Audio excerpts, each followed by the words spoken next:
Hi guys, आप लोग कैसे हैं। मैं मोहम्मद मिकाइल अंसारी और आप लोगों का मेरे इस यूट्यूब चैनल स्टडी मित्र मिकाइल में वेलकम है। तो दोस्तों, आज का हमारा टॉपिक है, जैसा कि अभी चल रहा है दोस्तों, how to translate into English, जो कि एक ट्रांसलेशन की बहुत अच्छी बुक है जो हिंदी से हम लोगों को इंग्लिश ट्रांसलेशन करने सिखाता है। और ये दोस्तों आर.पी. सिन्हा के द्वारा लिखा गया है और इसका फर्स्ट चैप्टर हम लोगों ने देख लिया है दोस्तों, जिसमें सब्जेक्ट की बात की जा रही थी। और अब दोस्तों जो दूसरा चैप्टर है, इसमें टेंस की बात की जा रही है, जिसे हम लोग शुरू कर चुके हैं। और इसका आज हमारा तीसरा स्ट्रक्चर है दोस्तों, जैसे कि चैप्टर 2 का क्रिया के रूप काल यानी फॉर्म्स ऑफ वर्ब टेंस होता है। तो दोस्तों टेंस तो हम अलग से पढ़ ही रहे हैं, लेकिन इसमें दोस्तों सिर्फ और सिर्फ ट्रांसलेशन की बात की जाती है और इसे ही हम लोग स्ट्रक्चर वाइज देख रहे हैं। तो आइए दोस्तों देखते हैं। और इसका पैटर्न अभी तक हम लोग समझ ही गए होंगे दोस्तों, कि सबसे पहले यह हिंदी वाक्य को लिखता है और उसके बाद स्ट्रक्चर बताता है। स्ट्रक्चर के बाद दोस्तों उसका इंग्लिश ट्रांसलेट करने सिखाता है।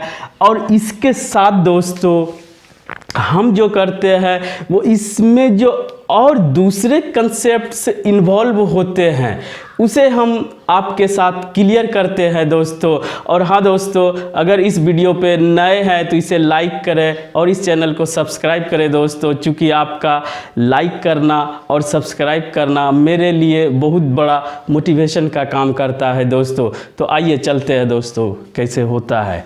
तो इसमें है वह लिख रहा है, वह लिख रही है, या वे लिख रहे हैं, या मैं लिख रहा हूँ। यानी कि इसमें बताने का ये मकसद है कि कोई काम हो रहा है दोस्तों उस टाइम में जब आप उसकी बात कर रहे हैं। तो इस तरह के सेंटेंस या इस तरह के स्टेटमेंट को बताने के लिए हम लोग क्या करते हैं और क्या स्ट्रक्चर होता है। तो आइए दोस्तों देखते हैं। अगर इस तरह के बातों को आपको बताना है तो वेरी सिंपल है। सबसे पहले ये याद रखें दोस्तों कि ये अगर कोई स्टेटमेंट हो, कोई बात हो जो उस टाइम में हो रहा है या क्या जा रहा है, तो सबसे पहले क्या देखेंगे कि उसमें करने वाला कौन है, सब्जेक्ट। सबसे पहले सब्जेक्ट की बात करते हैं दोस्तों। ये स्ट्रक्चर का पहला कंसेप्ट है सब्जेक्ट। उसके बाद दोस्तों इसमें हेल्पिंग वर्ब आता है, जैसे इज आएगा या एम आएगा या आरा आएगा।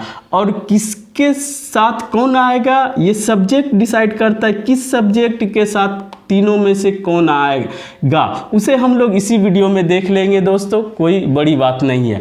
और वर्ब के रूप में दोस्तों, जैसे कि फॉर्म्स ऑफ वर्ब ही पढ़ रहा है, कोई भी एक्शन वर्ब है वो 5 फॉर्म में होता है, आप जानते हैं दोस्तों। और इसे हम लोग V1 यानी कि first form of the verb या बेस फॉर्म के रिस्पेक्ट में सभी को सीखने समझने की कोशिश करते हैं। तो यहाँ पर दोस्तों बेस फॉर्म अगर V1 आपका है, V1 मानते हैं, तो उसके साथ अगर ing लगा देते हैं तो आप उसे V4 यानी fourth form of the verb बोलते हैं। इसे प्रेजेंट पार्टिसिपल भी बोला जाता है दोस्तों। तो इस तरह के स्ट्रक्चर में या स्टेटमेंट में या बातों में जो कि उस टाइम हो रहा हो, किसी के द्वारा क्या जा रहा हो, तो वहाँ पर दोस्तों सबसे पहले सब्जेक्ट कौन एक्शन कर रहा है और उसके साथ तीनों में से कोई एक हेल्पिंग वर्ब, उसके बाद दोस्तों फर्स्ट फॉर्म के साथ ing। इतना आपका स्ट्रक्चर हुआ, सब्जेक्ट, हेल्पिंग वर्ब और मेन वर्ब। उसके बाद दोस्तों अगर ऑब्जेक्ट है या अदर वर्ड्स है तो ठीक है, नहीं है तो कोई बात नहीं है। आइए दोस्तों, अगर आप इस स्ट्रक्चर को समझ गए हैं तो अब जो यहाँ पे सेंटेंस है उसका हम लोग इंग्लिश बनाएंगे। तो वह का जान रहे जैसे दोस्तों ही होता है और हेल्पिंग वर्ब के रूप में ही जो है इज लेता है, ही के वजह से इज आया। और दोस्तों लिखना, लिख रहा है, अगर लिखने का काम हो रहा है तो लिखने का इंग्लिश राइट और ing हम लगा देंगे दोस्तों। कुछ इसका ट्रिक्स है उसके अकॉर्डिंग। तो ये यहाँ पर V4 हो जाएगा। इस तरह से दोस्तों अगर कोई लिखने का काम कर रहा हो और आप देख रहे हो उसको इन्फॉर्म करना है या उसको किसी को बताना है, तो वहाँ पर दोस्तों बोलेंगे ही इज राइटिंग। अब वो कुछ भी लिख रहा है, वो अदर वर्ड्स आए ना आए वो अलग बात है दोस्तों। जैसे फीमेल के लिए वह लिख रही है, शी इज राइटिंग, ठीक है दोस्तों। इसी तरह से वे लिख रहे हैं, वे का इंग्लिश दे के साथ आता है दोस्तों आर, दे आर राइटिंग, ठीक है, समझ गया है। और दोस्तों आई के साथ याद रखें दोस्तों, ये आता है एम और I am writing. Her sentence में यहाँ पर दोस्तों V4 फिक्स रहता है और हेल्पिंग वर्ब जो है हमारा सब्जेक्ट के अकॉर्डिंग चेंज होता है। वो इज हो सकता है, एम हो सकता है या आर हो सकता है, वो हम लोग देख लेते हैं दोस्तों। इस तरह से सबसे पहली बात कि कोई भी काम एक्शन हो रहा हो उसका अगर आपको इंग्लिश बनाना है दोस्तों तो वेरी सिंपल है, सब्जेक्ट और सब्जेक्ट के अकॉर्डिंग एक हेल्पिंग वर्ब और जो एक्शन हो रहा है उसके फर्स्ट फॉर्म में ING लगा दे दोस्तों, और जो एक्शन किया जा रहा है उसका इंग्लिश लास्ट में एज ए ऑब्जेक्ट या अदर वर्ड्स के रूप में, ठीक है दोस्तों, समझ गए, क्लियर। अब आइए इसके साथ कि कौन सा, यानी आई के साथ स्पेशल ये याद रख ले दोस्तों कि आई के साथ हेल्पिंग वर्ब के रूप में एम आता है। फिर आप समझ ही गए V4 क्या है, V1 प्लस ING, ठीक है दोस्तों। इसी तरह से वी हम लोग, यू तुम लोग या आप लोग, सभी के लिए यू ही आता है। दे या प्लूरल नाउन जैसे दो या दो से ज़्यादा की अगर बात करता है तो उसके लिए दोस्तों हमारे पास आर है, यानी कि आर आता है। एम हो गया आई के साथ, आर ये सब के साथ, और V4 ये फिक्स रहेगा दोस्तों।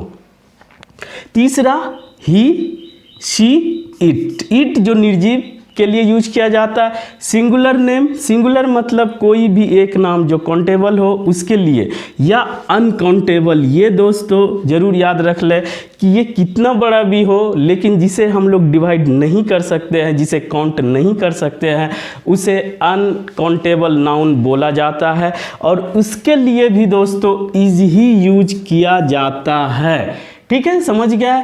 और उसके बाद V4 फिक्स। इस तरह से आप समझ गए दोस्तों कि एम के साथ, आई के साथ am, we you they plural noun के साथ आर, ही शी इट या सिंगुलर नाउन, यानी कि नाउन भी आ गया दोस्तों और प्रोनाउंस भी आ गया, और अनकाउंटेबल नाउन के साथ इच। ये हो गया दोस्तों आपका कि किसके साथ कौन हेल्पिंग वर्ब यूज होगा। और अब आइए दोस्तों, अगर आपको निगेटिव बनाना हो सेंटेंस की, जैसे कि यहाँ पर है वह लिख रहा है, तो ये बोला जा सकता है वह नहीं लिख रहा है, वह नहीं लिख रही है, वे नहीं लिख रहे हैं, मैं नहीं लिख रहा हूँ। अगर इस तरह का आता है तो इसमें वेरी सिंपल है दोस्तों कि हेल्पिंग वर्ब जो भी आ रहा हो इसमें हेल्पिंग वर्ब का आना मस्ट है।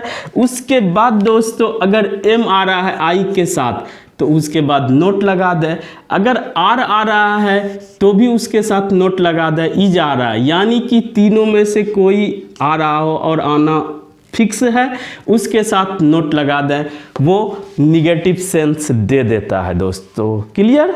जैसे कि he is not writing, she is not writing, they are not writing, I am not writing. इस तरह से दोस्तों इस स्ट्रक्चर से ये बताने की कोशिश की गई है दोस्तों कि कोई एक्शन उस टाइम में हो रहा हो, at the time of speaking, तो उसके इंग्लिश के लिए दोस्तों जो स्ट्रक्चर है उसके हेल्प से हम लोग कोई भी स्टेटमेंट को बना सकते हैं। और दोस्तों अगर यह वीडियो आपको अच्छा लगा हो और इससे आप कुछ सीखे हो तो प्लीज़ इसे लाइक करें और इस चैनल को सब्सक्राइब करें दोस्तों। Thanks for watching.